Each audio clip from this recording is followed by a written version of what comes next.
Okay, we're going to do this a little bit backwards today. This is Rooms of Wonder. It's another book by Johanna, and I was a painter before I was in colored pencils. So I learned how to do all the ripples and stuff with painting.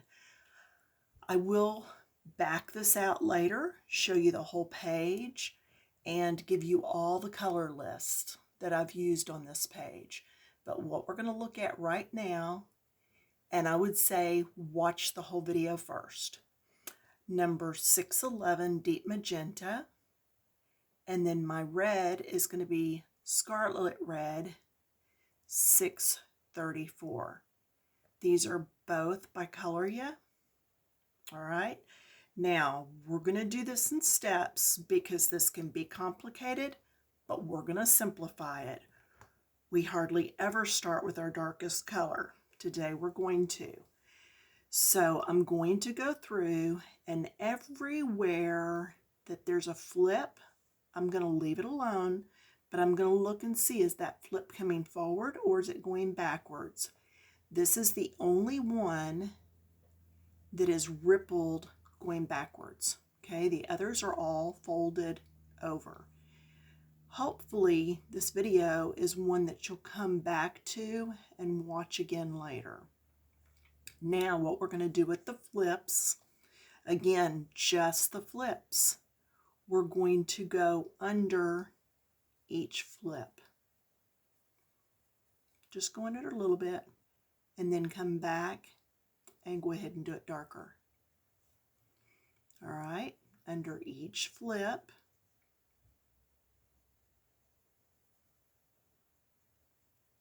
Lighter as we come out.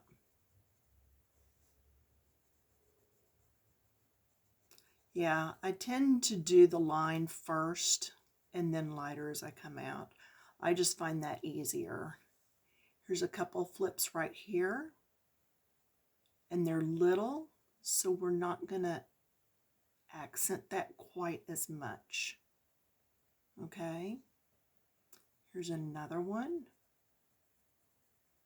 So break your flowers down and look at one specific part, not just one petal, but one specific part of the petal. I hope that doing it that way will make it just so much easier for you. Don't look at the overall picture. It can get to be overwhelming. But if we break it down into little bite-sized pieces, it's so much easier to do each of those little pieces. Okay, so we did that. Now what we're going to look at is the dips. See this dip? So I am going to do a little zigzag, just back and forth. And then on each side of that, just a little bit lighter. Here's another down.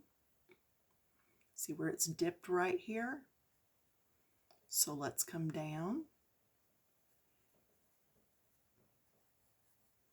Now notice these are going towards the center of the flower. See this one here? So actually this is behind that, and then it keeps coming down. So I'm going to go ahead and do my little zigzags there.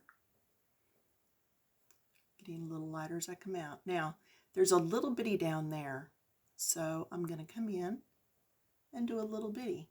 These go into kind of like a V shape.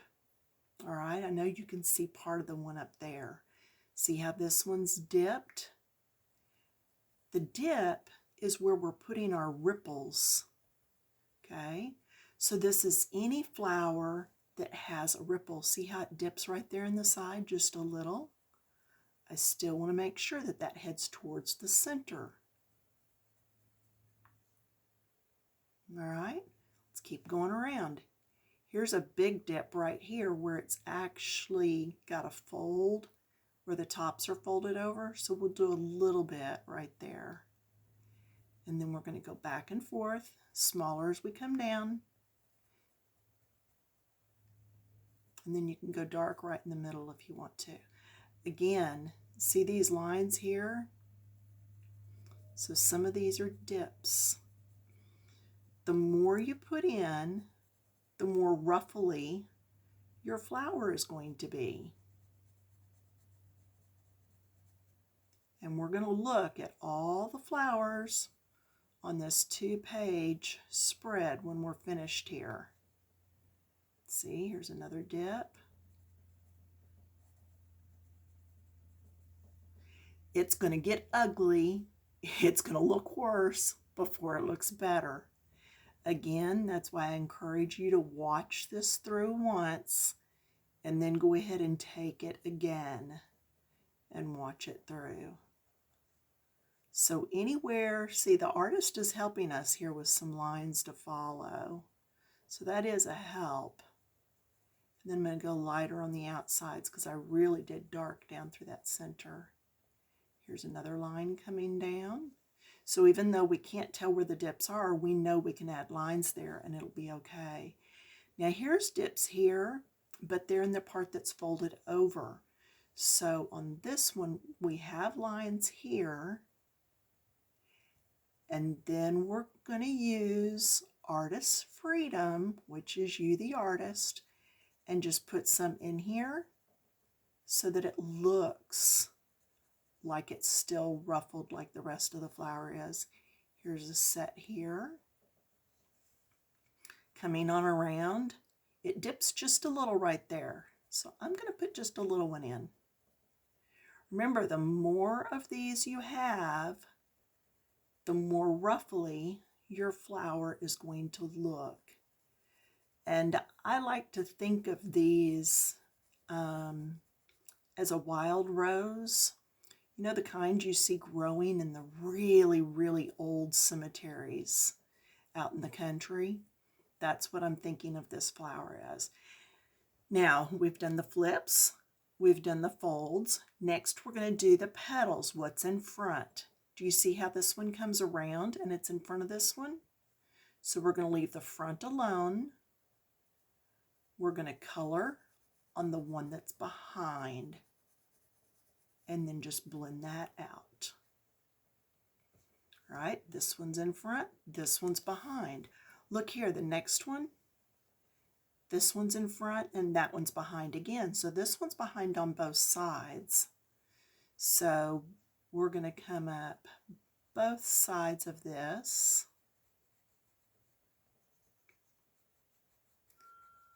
You're right, that means this petal is going to be almost completely dark. But see how it pushed that petal to the back and popped the others to the front? That's what we're looking for. Now look, this one is overlapped on top of this one. So the one on the bottom gets the shading. Push that to the back. Look at this one. It's all the way back here behind both of those. So let's do both of these. This shading is what takes the longest, okay? Coloring the flower after all this shading is done is like nothing, okay? This one is behind both of these. Every now and then you're going to get a flower or a petal rather, and you're going to say, well, I really can't tell which one's in front or behind. See, like this one, is that just curved around or is this one in front of it? I'm going to say this one's in front. If you really can't tell, again, you're the artist, make it up. I'm going to say that this one's in front just because that line curves so much. So this one's going to get the darker line. This one, only there. So I'm only going to do this bit. I'm not going all the way down. Just up here. One more area for shading, okay? Stick with me. We're going to go all the way around this center. And we're just going to go out, getting lighter. Okay? Really just out to nothing. but we do want to be dark at that very center edge, because that's what's going to make that petal look like it's going down in to meet that center.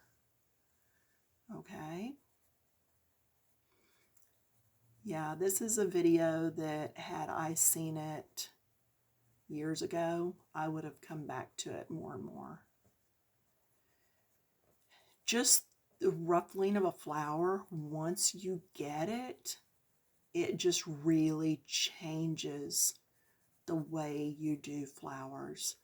I've got a painting I did years ago of pansies, and I've got these little V's all over those little ruffled edges on the pansies, and it just really made that flower. I've not always hung a lot of my own artwork up in the house, and that painting has been hung up in my house ever since I took the workshop and did it. So yeah, I'm rather happy with it. And that's really when I learned about making these V's that go down in there. All right, you ready? We're going to change colors. So if you're doing a yellow flower, you can use yellow to color, but use like yellow ochre or honey, or let's see, if you're using these pencils by Colorya, you could even use pumpkin spice, because you've got to use a darker shade. If you're using a white, you're making a white flower, use one of your grays, okay? And if you don't know whether to go, we're doing all of the folds, all the little flip overs. So if you don't know whether to go with a warm gray, cool gray, or French gray, go back and watch my video that I did not long ago about how to know which gray to use. I go through and explain all that in one of my recent videos. So we have been doing a lot in this new book here lately. I love this book. I really didn't know that I would ever be doing little bitty bits like are in here, but I've really enjoyed it. Now what we're going to do is just come along and color our flower. And I am putting a good amount of pressure on this pencil. A lot of times you'll see me go back on the pencil. Nope, I'm just really coming down on here. And I'm just getting this blended. Now, these pencils don't blend just a whole lot. So see how I can still see my V there? If you're using a pencil that really blends, be careful that you don't lose your shading.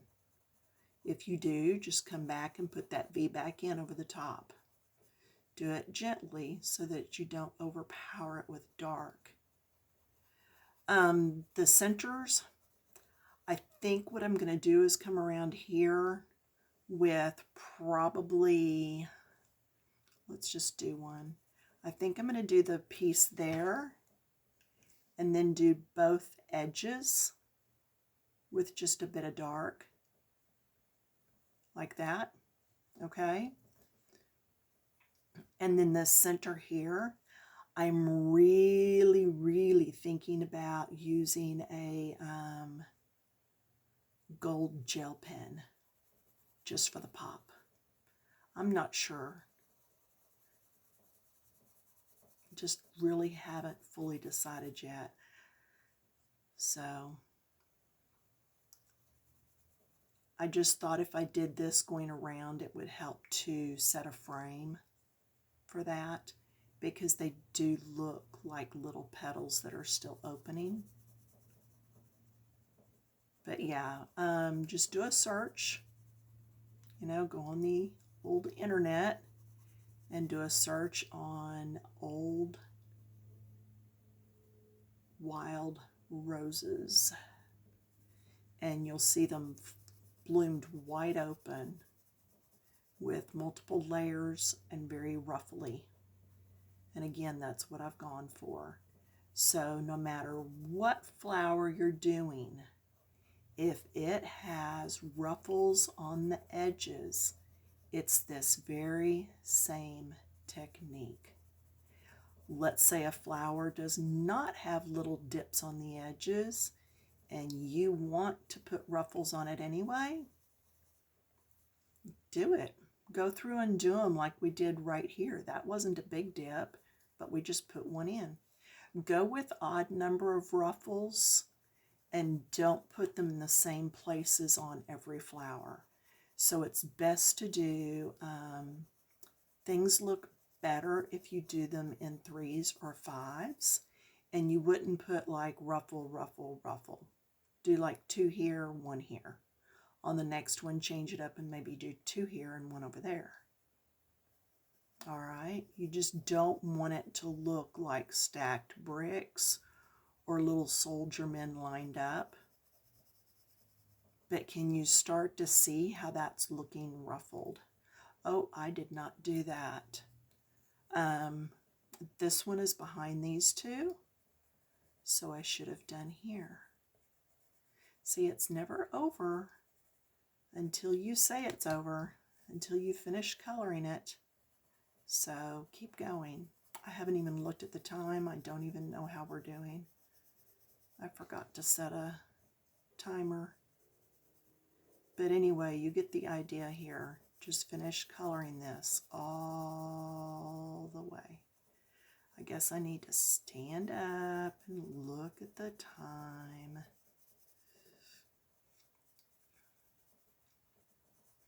Yeah, I've actually gotten caught up and put quite a few videos in the queue. This is actually only Monday before Thanksgiving, but you're watching it now closer to the end of the month.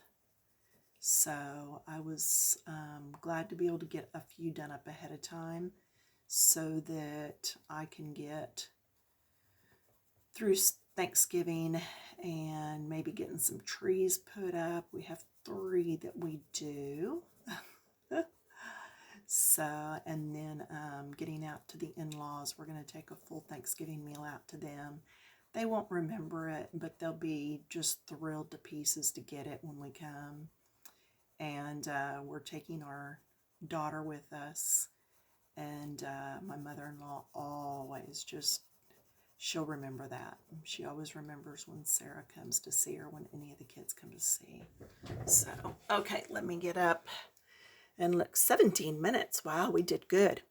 Can you see how that looks like it's ruffled though? All right. So now let's go ahead.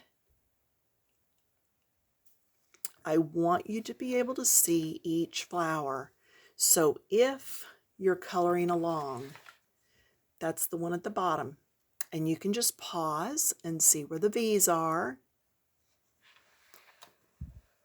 There's the one up at the top right-hand side. There's the one we just did. There's a piece of one. Then top right-hand page, but the one on the left. This is the one that's in the fold, and yes, I did fold my book open and like to have torn it up, but I was determined. There's the bottom. Now this is on the left-hand page. There's the little one there. Here's one here. That's middle. And then the side. And again, you can pause this. That's why I'm not staying on them very long, because you can come back and pause and look at them. And you saw some butterflies as I was going through and some yellow flowers. Now, this background is not really looking to me like the color that I used. There, that's a little bit better. I know it puts a glare, that's why I didn't have it on earlier. This is a list of pencils I used. And some people are like, wow, that background, how did you ever think to use turquoise? Okay, you can pause that.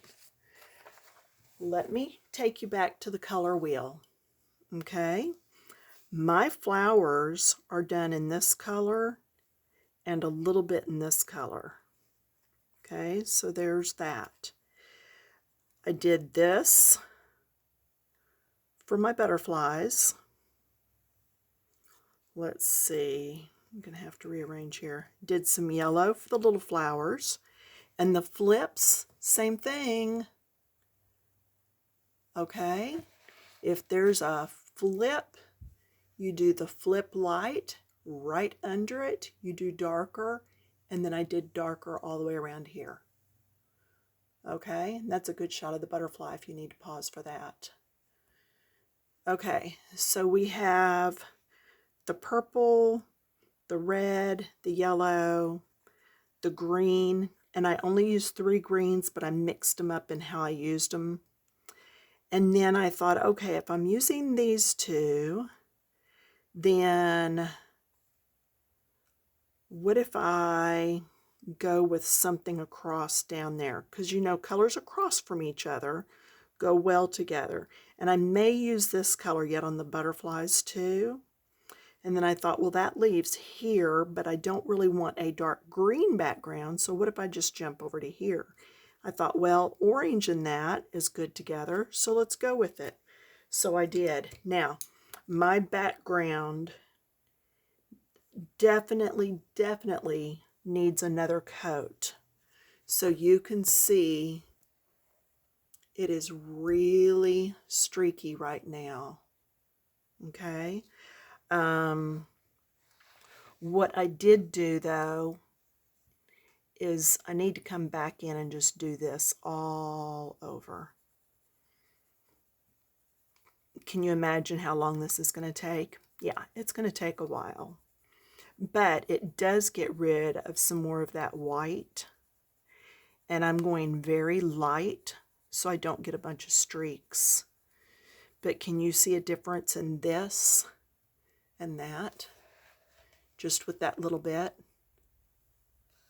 Okay, I don't know if you can really tell or not. And see, a lot of what you're seeing here is the streakiness of the wax. Okay, it doesn't look that bad on the actual picture. And then I took the other shade that is on your list that you saw, and I did just all the little V's. I didn't go all the way around. I just did like the little dip in areas. Okay. So there's that. Really, that's it. The bees I did with gel pens. I have a gel pen that's called, I think it's Stardust. Is that what it is? Anyway, it's one that's kind of iridescent looking. So that's the wings. You could also use silver. And then I used a yellow gel pen and a black gel pen on the bee. And then I have this one pulled. It's just a silver. And I was thinking about doing part of the flowers. So, or this, yeah, because I'll probably use a gel pen in gold instead of yellow for the centers here. And then probably use silver for the little stamens coming out in the very center. Or I may even, I'm not sure yet on those centers. Okay, if you're in a coloring group with me, Coloring Books Keep It Clean, it will eventually get posted there, and then you'll see what I ended up doing. I find that it's better not to just do something if you're not sure yet, but hold off till you're sure. And then I did the key. That is in the silver. That's why this was already pulled, because I did do the key in the silver. And then the door, I used some yellow for the windows, and I just haven't done the rest of the door yet. So, but you know what? I've gotten you this far with all these colors. I'm pretty sure you can take it from here. So, this is the front of the book, Rooms of Wonder. So, yeah, that's it. Whew, we did it. So if it took that long to do one flower, plan on it taking a long time to do that 2-page spread. Don't get in a hurry, you know, just take your time. You can do it. All right. Hope you're having a good end of November. No, October. Yeah, November. Yeah. I will see you in a few days after I've had some sleep. All right. Thanks for showing up, and share my link. Let's get some more folks on here, and I will talk to you later. Bye-bye.